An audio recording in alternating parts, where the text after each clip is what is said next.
Hello and welcome. Let us discuss this question that came in the year 2017 and is related to the topic pollution. The question is, consider the following statements. Number 1, Climate and Clean Air Coalition, that is CCAC, to reduce short-lived climate pollutants is a unique initiative of G20 group of countries. Number 2, the CCAC focuses on methane, black carbon and hydrofluorocarbons.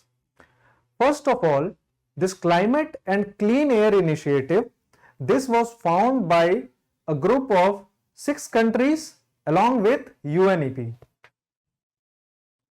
So in the year 2012, to deal with the issue of food security, climate, health and energy efficiency, food security, climate,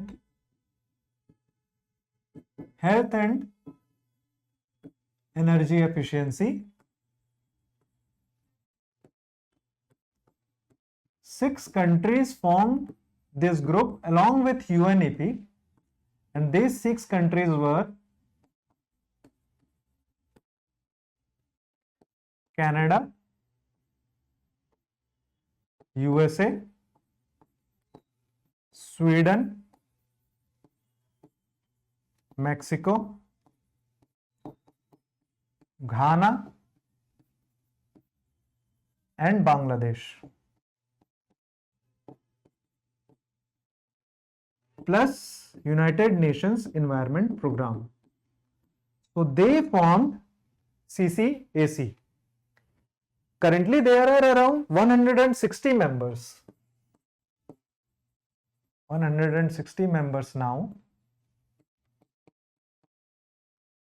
But as far as formation in 2012 is concerned, so 6 countries and these UNEP. So first statement is incorrect.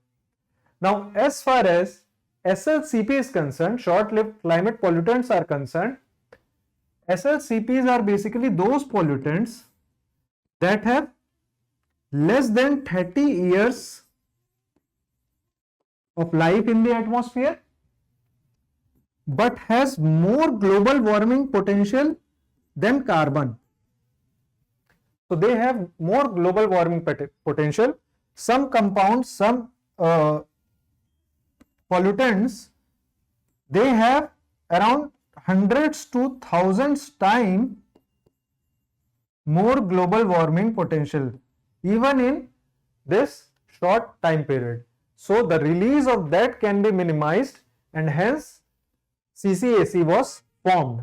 So these short-lived climate pollutants are methane, black carbon, hydrocarbons, then tropospheric ozone is also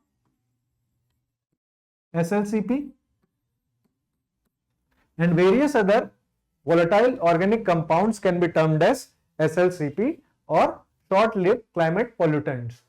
So our answer for this question will be B2 only, because CCAC was formed by 6 countries along with UNEP in the year 2012 and not by G20 group of countries. And number 2, this CCAC focuses on short-lived climatic pollutants like methane, black carbon, hydrocarbons. These all are SLCPs.